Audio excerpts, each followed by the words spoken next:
స్కూల్లో ఉన్న కొంతమంది హై స్కూల్ స్టూడెంట్స్ ఒక్కసారిగా రాత్రి మళ్ళీ స్కూల్కి తిరిగి వచ్చేస్తారు. ప్రతిసారి అదే రోజు మళ్ళీ రిపీట్ అవుతూనే ఉంటుంది. ఆ సమయంలో వాళ్ళని చంపడానికి ఒక భయంకరమైన ఎర్రటి మనిషి వాళ్ళని వెంబడిస్తూ ఉంటుంది. అసలు ఆ హై స్కూల్ స్టూడెంట్స్ ఎవరు? వాళ్ళకి ఇదంతా ఎందుకు జరుగుతుంది? చివరికి వాళ్ళు బ్రతుకుతారా లేక చనిపోతారా? ఇలాంటి ఒక ఇంట్రెస్టింగ్ కాన్సెప్ట్తో 2022 జపాన్లో రిలీజ్ అయిన హారర్ మూవీయే రిమెంబర్.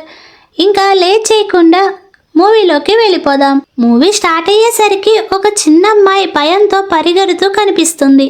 ఆ చిన్నమ్మాయిని ఒక మిస్టీరియస్ పర్సన్ గొడ్డలి పట్టుకొని వెంబడపడుతూ ఉంటాడు. కానీ చివరికి ఆ వ్యక్తి చిన్నమ్మాయిని పట్టుకొని చాలా క్రూరంగా చంపేస్తాడు. ఆ తర్వాత సీన్లో కొన్ని న్యూస్ పేపర్ క్లిప్స్ కనిపిస్తాయి. వాటి ద్వారా మనకు ఈ సంఘటన 1947లో జరిగిందని, ఆ చిన్నమ్మాయి చనిపోయిన తర్వాత ఆమె బాడీ పార్ట్స్ కోసం ఒక బాడీ సెర్చ్ లాంటి గేమ్ కూడా జరిగినట్టు చూపిస్తారు. తర్వాత సీన్లో ఒక ప్రిజనర్ని ఇంట్రాగేషన్ సీన్ని చూపిస్తారు. అక్కడ ఒక వ్యక్తి చెప్తూ ఉంటాడు, ఆ అమ్మాయి కోసం వాళ్ళు చనిపోయారు, చివరికి వాళ్ళు ఎటువంటి ఆచూకీ లేకుండా మాయమైపోయాడు అని ఏదేదో చెప్తూ ఉంటాడు. అదే సమయంలో ఒక పుస్తకం తెరుచుకుంటుంది. ఆ పుస్తకంలో ఇలా రాసి ఉంటుంది, ఈ శాపం ఒకే రోజుని మళ్ళీ రిపీట్ చేస్తూ ఉంటుంది. అన్ని బాడీ పార్ట్స్ దొరికే వరకు ఇది కంటిన్యూ అవుతూనే ఉంటుందని చూపిస్తారు. కట్ చేస్తే జూలై 5 ట్యూస్డే అసుకా అనే ఒక హై స్కూల్ స్టూడెంట్ అమ్మాయిని చూపిస్తారు. అసుకా మార్నింగే లేచి స్కూల్కి రెడీ అవుతూ ఉంటుంది.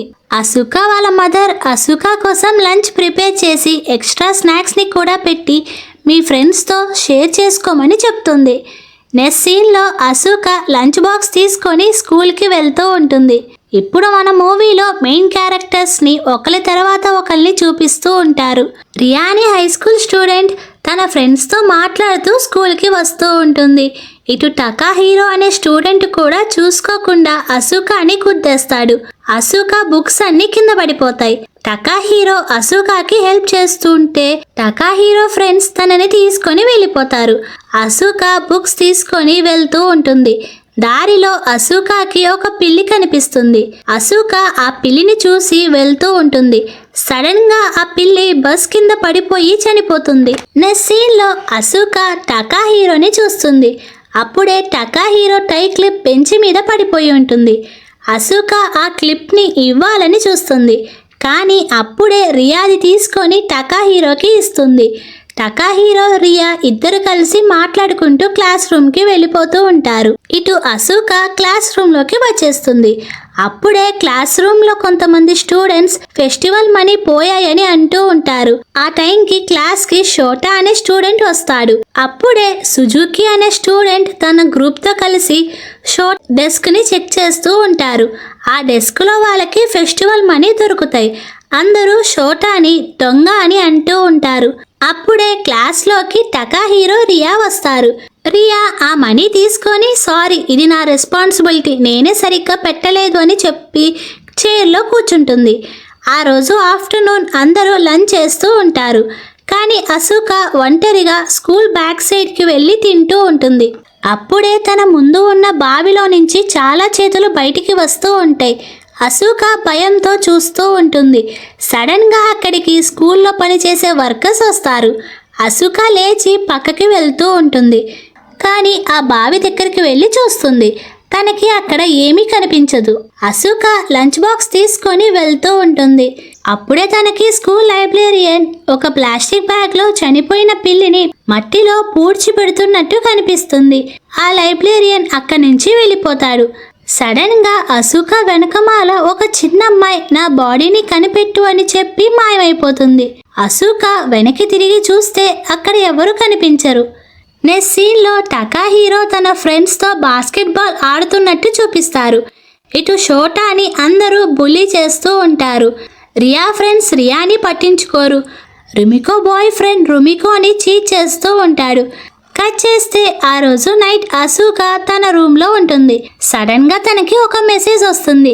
ఆ మెసేజెస్ అన్నీ రెడ్ పర్సన్ గురించే ఉంటాయి. అసుకా భయంతో ఫోన్ని పడేసి నిద్రపోతూ ఉంటుంది. టైం 11:59 అవుతుంది. అసుకా కళ్ళు తెరిచేసరికి తను తన స్కూల్లో ఉంటుంది. తనతో పాటు టకాహీరో, షోటా, రియా, రుమికో కూడా ఆ స్కూల్లో ఉంటారు. వాళ్ళకి కూడా అక్కడికి ఎలా వచ్చారో తెలీదు. అప్పుడే అక్కడికి అట్సుషి అనే స్టూడెంట్ కూడా వస్తాడు. టకాహీరో తనని చూసి ఇన్ని రోజులు ఎక్కడ ఉన్నావని అంటాడు. టకాహీరో అట్సుషిని పిలుస్తూ ఉంటాడు. కానీ అట్సుషి పట్టించుకోకుండా అక్కడి నుంచి వెళ్ళిపోతాడు. అప్పుడే షోటా మనం నిజంగానే బాడీ సెర్చింగ్లో ఉన్నామా అని అంటాడు. అందరూ షోటా కళ్ళి చూస్తారు. ఇటు అట్సుషి స్కూల్ నుంచి వెళ్తూ ఉంటాడు. కానీ సడన్గా ఎవరో తన పైన అటాక్ చేస్తాడు. అట్సుషి అరుపు టకాహీరో వాళ్ళకి వినిపిస్తుంది. అందరూ అట్సుషిని పిలుస్తూ వెళ్తారు. అక్కడ వాళ్ళకి అట్సుషి బాడీ 2 ముక్కలుగా కనిపిస్తుంది. అది చూసిన వీళ్ళు భయంతో చూస్తారు. సడన్గా రుమికో కూడా చనిపోయి కనిపిస్తుంది. అది చూసిన మిగతా వాళ్ళు అందరూ భయంతో స్కూల్లోకి పరిగెడుతూ ఉంటారు. అందరూ షూ లాకర్స్ కాడ దాక్కుంటారు. కానీ సడన్గా షోటాని కూడా ఒక ఆకారం చంపేస్తుంది. అక్కడ ఉన్న రియా భయంతో పైకి వెళ్ళిపోతూ ఉంటుంది. అది చూసిన టకాహీరో అసుకాని తీసుకొని వెళ్తూ ఉంటాడు. కానీ అప్పుడే ఆ ఆకారం మెట్ల మీద ఉన్న రియాని చంపేస్తుంది. అది టకాహీరో అసుకా చూసి భయంతో ఒక రూమ్లోకి వెళ్ళిపోతారు. ఆ ఆకారం వాళ్ళని వెతుక్కుంటూ వస్తుంది. టకాహీరో అసుకాని బెడ్ కింద దాచి తను దాక్కుంటాడు. అప్పుడే ఆ ఆకారం రూమ్లోకి వచ్చి టకాహీరోని కూడా చంపేస్తుంది. అసుకా భయంతో ఏడుస్తూ ఉంటుంది. ఆ ఆకారం 8 years చిన్నమ్మాయిలాగా ఒళ్ళు అంతా రక్తంతో ఉంటుంది. అసుకా ఉన్న బెడ్ మీద ఎక్కి ఎగురుతూ ఉంటుంది. అసుకా భయంతో సైలెంట్గానే ఉంటుంది. సడన్గా అసుకాకి ఆ ఆకారం కనిపించదు. అప్పుడే ఆ ఆకారం ఒక టెడ్డీని పట్టుకొని అసుకాని కూడా చంపేస్తుంది. కట్ చేస్తే మళ్ళీ July 5 ట్యూస్డే అని ఉంటుంది. అసుకా లేచి రెడీ అయ్యి కిందకి వస్తుంది. ఒక విచిత్రమైన డ్రీమ్ వచ్చిందని బ్రేక్ఫాస్ట్ తినలేను అని చెప్తుంది. అప్పుడే అసుకా మదర్ నిన్న చెప్పిందే చెప్తుంది. అసుకా కన్ఫ్యూజన్ లో ఉంటుంది. నెక్స్ట్ సీన్ లో అసుకా స్కూల్ కి వస్తుంది. సడన్ గా బస్ కింద పిల్లి పడిపోయి చనిపోతుంది. అసుకా క్లాస్ కి రాగానే సేమ్ మళ్ళీ అలాంటి మాటలే జరుగుతూ ఉంటుంది. అప్పుడే టకాహీరో షోటాతో అసలు బాడీ సెర్చ్ అంటే ఏంటి అని అడిగి షోటాని తనతో పాటు తీసుకొని వెళ్ళిపోతూ ఉంటాడు. వాళ్ళతో పాటు రియా, రుమికో, అసుకా కూడా వెనకాలే వెళ్తారు. షోటా ఒక రష్యన్ వెబ్సైట్ లో ఉన్న ఇన్ఫర్మేషన్ ని టకాహీరో వాళ్ళకి చెప్తాడు. కరెక్ట్ గా అప్పుడే అక్కడికి లైబ్రేరియన్ వస్తాడు. వాళ్ళందరూ ఎవరు అని చూస్తూ ఉంటారు. అప్పుడే అసుకా తను లైబ్రేరియన్ యషాహిరో అని చెప్తుంది. కానీ ఎవరు అంతగా పట్టించుకోరు. తిరిగి క్లాస్ రూమ్లోకి వెళ్ళిపోతారు. ఆ రోజు ఆఫ్టర్నూన్ మళ్ళీ రుమికో బార్లో పనిచేసే బాయ్ ఫ్రెండ్ దగ్గరికి వస్తుంది. అప్పుడే తన బాయ్ ఫ్రెండ్ బయట పోలీసులు ఉన్నారని తెలిసి బైక్ని సైడ్గా పెట్టడానికి వెళ్తాడు. రుమికో తన బాయ్ ఫ్రెండ్ చీట్ చేస్తున్నాడు అని తెలుసుకుంటుంది. ఇటు టకాహీరో ఒంటరిగా ఆలోచిస్తూ ఉంటాడు. కట్ చేస్తే ఆ రోజు రాత్రి మళ్ళీ తిరిగి స్కూల్కి వచ్చేస్తారు. కట్ చేస్తే ఆ రోజు మళ్ళీ అందరూ తిరిగి స్కూల్కి వచ్చేస్తారు. ఇప్పుడు వాళ్ళకి ఒక క్లారిటీ ఉంటుంది. వాళ్ళు అక్కడ ఉన్న కాఫిన్లో ఆ బాడీ పార్ట్స్ అన్నిటినీ పెట్టేస్తే ఎప్పటిలాగా డేస్ కంటిన్యూ అవుతాయని అనుకుంటారు. అందరూ ఆ బాడీ పార్ట్స్ని వెతకడం స్టార్ట్ చేస్తారు. కానీ అట్సుషి వాళ్ళకి హెల్ప్ చేయకుండా అక్కడే కూర్చుంటాడు. నెక్స్ట్ సీన్లో అసుకా, రియా, రుమికో ముగ్గురు కలిసి ఒక టీమ్గా బాడీ పార్ట్స్ కోసం వెతుకుతూ ఉంటారు. కానీ రియా, రుమికో ఇద్దరు కలిసి పై స్టేర్కి వెళ్తారు. అసుకా ఒంటరిగా వెతుకుతూ ఉంటుంది. అప్పుడే అసుకా ఒక రూమ్లోకి వస్తుంది. సడన్గా లైట్స్ అన్నీ ఆఫ్ అవుతాయి. టకాహీరో కూడా అక్కడే ఉంటాడు. ఇద్దరు కలిసి ఆ బాడీ పార్ట్స్ని వెతుకుతూ ఉంటారు. వాళ్ళిద్దరు కలిసి అక్కడ ఉన్న ఎగ్జామినేషన్ రూమ్లోకి వెళ్తారు. అక్కడ వాళ్ళకి ఒక ఫిష్ ట్యాంక్ లాంటిది కనిపిస్తుంది. కానీ అందులో ఫిష్ కాకుండా ఆ అమ్మాయి చెయ్యి కనిపిస్తుంది. సడన్ గా లైట్స్ అన్నీ ఆఫ్ అవుతాయి. ఆ రెడ్ మాన్స్టర్ అక్కడికి వచ్చేస్తుంది. వీళ్ళిద్దరూ ఒక చోటు దాక్కుని ఉంటారు. టకాహీరో అసుకాతో ఈ చేతిని నువ్వు తీసుకొని వెళ్ళు, నేను దాన్ని దారి తప్పిస్తాను అని చెప్తూ ఉంటాడు. సరే అని టకాహీరో ఆ రెడ్ మాన్స్టర్ని దారి తప్పిస్తూ ఉంటాడు. అసుకా అక్కడి నుంచి వెళ్ళిపోయిద్ది. కానీ ఆ మాన్స్టర్ ఈ టైంలో టకాహీరోని చంపేస్తుంది. ఇటు షోటా టకాహీరో అరుపు విని ఒక చోట దాక్కుంటాడు. కానీ షోటా కూడా ఆ మాన్స్టర్ చేతిలో చనిపోతాడు. ఇటు రియా, రుమికో, అసుకా పరిగెడుతూ వస్తుంది చూస్తారు. అసుకా వెనకాలే ఆ మాన్స్టర్ కూడా వస్తూ ఉంటుంది. రుమికో అక్కడ ఉన్న బటన్ని ప్రెస్ చేస్తుంది. డోర్ చిన్నగా క్లోజ్ అవుతూ ఉంటుంది. రియా అసుకా కోసం వెయిట్ చేస్తుంది. కరెక్ట్ టైంకి అసుకా డోర్ క్లోజ్ అవ్వకముందే లోపలికి వచ్చేస్తుంది. అప్పుడే రుమికో అసుకా తెచ్చిన చేతిని చూస్తూ ఉంటుంది. సడన్ గా ఆ మాన్స్టర్ డోర్ ఓపెన్ చేసుకొని రుమికోని లాగేస్తుంది. రుమికోని లాగేస్తూ ఉంటే అసుకా హెల్ప్ చేయటానికి చూస్తుంది. కానీ ఆ మాన్స్టర్ ఇద్దరిని చంపేస్తుంది. ఆ మాన్స్టర్ ఇప్పుడు రియా వెంబట పడుతూ ఉంటుంది. రియా ఆ చేతిని తీసుకొని ఆ కఫెన్లో పెట్టేస్తుంది. లాస్ట్గా రియా కూడా చనిపోతుంది. కట్ చేస్తే మళ్ళీ మార్నింగ్ జూలై 5 అసుకాని చూపిస్తారు. అసుకా పిల్లిని కాపాడడానికి ఫాస్ట్గా వెళ్తుంది. కానీ అప్పుడే టకాహిరో ఆల్రెడీ అక్కడికి వచ్చేసి పిల్లిని కాపాడి ఉంటాడు. సడన్గా రుమికో వాళ్ళు అసుకాతో క్లోజ్గా ఉంటారు. ఆ రోజు క్లాస్కి షోటా రాకముందే వీళ్ళందరూ క్లాస్లోకి వెళ్తారు. సుజుకి షోటా డెస్క్లో డబ్బులు పెట్టకముందే వీళ్ళందరూ చూసి సుజుకియే డబ్బులు తీశారు అని మాట్లాడుతూ ఉంటారు. ఇప్పటి నుంచి రుమికో, రియా, అసుకా ముగ్గురు మంచి ఫ్రెండ్స్ కూడా అవుతారు. అసుకాకి లోన్లీ ఫీలింగ్ మొత్తం పోతుంది. నెక్స్ట్ సీన్లో ఆ రోజు రాత్రి రుమికో, అసుకా, రియా స్విమ్మింగ్ పూల్లో ఉంటారు. ఆ రెడ్ మాన్స్టర్ అక్కడికి వస్తుంది. ఇంకా ముగ్గురు నీళ్ళ లోపలికి వెళ్ళిపోతారు. ఆ మాన్స్టర్ అక్కడి నుంచి వెళ్ళిపోగానే ముగ్గురు పైకి వచ్చి నవ్వుకుంటూ ఉంటారు.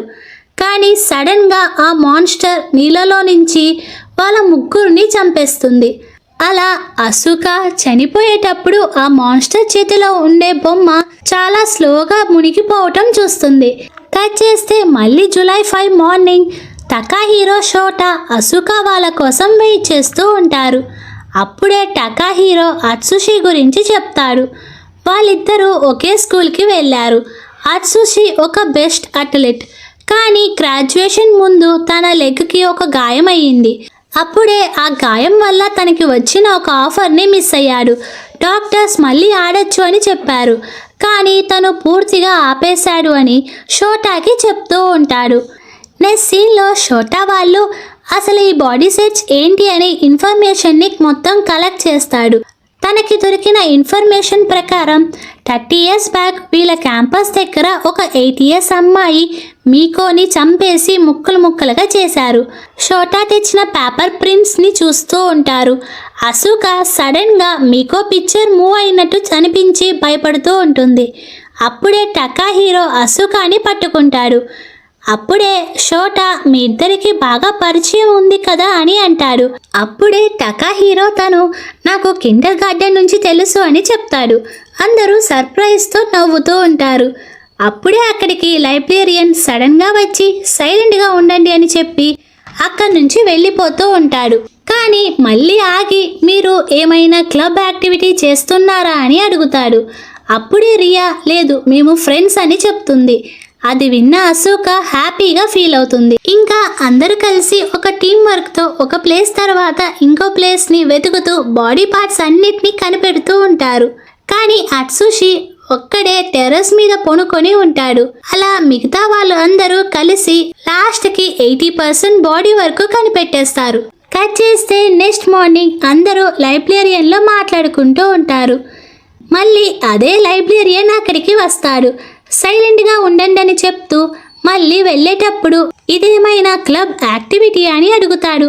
కానీ ఈసారి రియా లేదు మేము డెడ్ బాడీ పార్ట్స్ని కనిపెడుతున్నామని చెప్తుంది. షోటా సైలెంట్గా ఉండు అని అంటాడు. ఇటు అసుకా లైబ్రేరియన్ ఫేస్లో తేడా గమనిస్తుంది. కట్ చేస్తే ఆ రోజు రాత్రి అందరూ బాడీ పార్ట్స్ కోసం వెతుకుతూ ఉంటారు. కానీ ఈరోజు వాళ్ళందరూ చనిపోతూ ఉంటారు. ఆ బాడీ పార్ట్ టకాహిరో చేతిలోనే ఉంటుంది. అప్పుడే అక్కడికి అట్సుషి వచ్చి ఆ బాడీ పార్ట్ని తీసుకొని వెళ్ళిపోతాడు. ఇటు ఆ మాన్స్టర్ టకాహిరోని చంపేస్తుంది. అట్సుషి లాస్ట్కి ఆ బాడీ పార్ట్ని కాఫిన్లో పెట్టేస్తాడు. ఇంకా చివరికి వాళ్ళందరూ ఒక తల మాత్రమే వెతకాలి. కట్ చేస్తే నెక్స్ట్ మార్నింగ్ అందరూ హ్యాపీగా ఒక బీచ్లో ఎంజాయ్ చేస్తూ ఉంటారు. అసుకా టకాహిరో కూర్చొని మాట్లాడుకుంటూ ఉంటారు. టకాహీరో అసుకా లోన్లీనెస్ ని గమనించినా ఏమాత్రం హెల్ప్ చేయలేకపోయానని సారీ చెప్తూ ఉంటాడు. ఇప్పుడు అందరూ ప్రశాంతంగా ఈ బాడీ సెర్చ్ వల్లే మనం అందరం కలిసామని మాట్లాడుకుంటూ ఉంటారు. కట్ చేస్తే నెక్స్ట్ సీన్ లో వాళ్ళందరూ కలిసి మికో చనిపోయిన ప్లేస్ కి వెళ్తారు. అక్కడ ఉన్న ఇంట్లో వాళ్ళకి ఒక ప్లేస్ మొత్తంలో చెక్కలు కొట్టి క్లోజ్ చేసినట్టు చూస్తారు. టకాహీరో వాళ్ళు ఆ చెక్కల్ని తీసి చూస్తారు. అందులో మికాతో ఉండే బొమ్మ కనిపిస్తుంది. సడన్ గా అక్కడ ఉన్న ఒక డోర్ క్లోజ్ అయిపోతుంది. తిరిగి చూస్తే ఆ బొమ్మ అక్కడ కనిపించదు. అందరూ భయంతో అక్కడి నుంచి పారిపోతారు. నెక్స్ట్ సీన్ లో ఆ రోజు రాత్రి వాళ్ళకి ఎక్కడ వెతికినా మీకో తల కనిపించదు. సడన్ గా అక్కడికి రెడ్ మాన్స్టర్ కాకుండా ఈసారి ఆ డాల్ భయంకరంగా వస్తుంది. అందరూ ఒకరి తర్వాత ఒకరు చనిపోతూ ఉంటారు. వాళ్ళు ముగ్గురు కలిసి మంటను వెలిగించి దాన్ని కాల్చాలని చూస్తారు. కానీ ఆ మాన్స్టర్ టకాహీరోని చంపేసి రియాని తినేస్తుంది. లాస్ట్ గా అసుకా ఆ మాన్స్టర్ నుంచి తప్పించుకుంటూ కింద పడి చనిపోతుంది. కట్ చేస్తే నెక్స్ట్ డే మార్నింగ్ పిల్లిని కాపాడడానికి వస్తారు. కానీ ఈసారి ఆ పిల్లి చనిపోతుంది. అసుకా వాళ్ళకి ఎంత వెతికినా రియా వాళ్ళకి కనిపించదు. అందరూ వాళ్ళ క్లాస్మేట్స్తో రియా గురించి అడుగుతూ ఉంటారు. కానీ వాళ్ళందరూ రియా ఎవరు అని మాట్లాడుకుంటూ ఉంటారు. నెక్స్ట్ సీన్లో మిగతా వాళ్ళందరూ ఎందుకు ఇలా జరిగిందని మాట్లాడుకుంటూ ఉంటారు. అప్పుడే అసుకా రాత్రి ఆ మాన్స్టర్ రియాని తినేసిందని చెప్తుంది. అప్పుడే మిగతా వాళ్ళకి ఆ మాన్స్టర్ తింటే మనం కూడా మాయమైపోతామని టెన్షన్ పడుతూ ఉంటారు. నెక్స్ట్ సీన్లో అసుకా లైబ్రేరియన్ దగ్గరికి వస్తుంది. లైబ్రేరియన్ని మీకు బాడీ సెర్చ్ గురించి తెలుసా అని అడుగుతుంది. అప్పుడే లైబ్రేరియన్ నేను హై స్కూల్లో ఉన్నప్పుడు నేను బాడీ సెర్చింగ్లో పాల్గొన్నానని గుర్తుంది. కానీ అన్నిటినీ మర్చిపోయాను. అప్పుడే ఈ బుక్ నాకు కనిపించింది. ఈ బుక్లో యోకో అనే పేరు చూడంగానే తను నాకు తెలిసినట్టు ఫీలింగ్ వచ్చిందని, ఒకసారి ఈ బాడీ సెర్చింగ్ పూర్తయ్యాక అన్నీ మర్చిపోతారని చెప్తాడు. అది విన్న అసుకా బాధతో ఉంటుంది. ఎందుకంటే ఇప్పుడు తనకి ఫ్రెండ్స్ దొరికారు, కానీ మళ్ళీ దూరం అయిపోతారని బాధతో టెర్రస్ మీద నించుంటుంది. అప్పుడే అక్కడికి టకాహీరో వస్తాడు. అసుకా బాధతో తనలో తానే ఈ బాడీ సెర్చింగ్ పూర్తయ్యాక మళ్ళీ నేను మాయమైపోతాను కదా అని అంటుంది. నేను నిన్ను వెతకడానికి వస్తానని చెప్తాడు. ఆ రోజు రాత్రి అసుకా తన ఫ్రెండ్స్తో ఒకవేళ ఆ మీకో తల ఆ మాన్స్టర్ బొమ్మలో ఉంటే అని చెప్తుంది. అది విన్న అందరికీ ఆ పెద్ద మాన్స్టర్ తలలోనే మీకో ఒక తల ఉందని అనుకుంటారు. మాన్స్టర్ని బంధించి మీకో తలని తీసుకోవడానికి అందరూ అన్నిటినీ సిద్ధంగా ఉంచుతారు.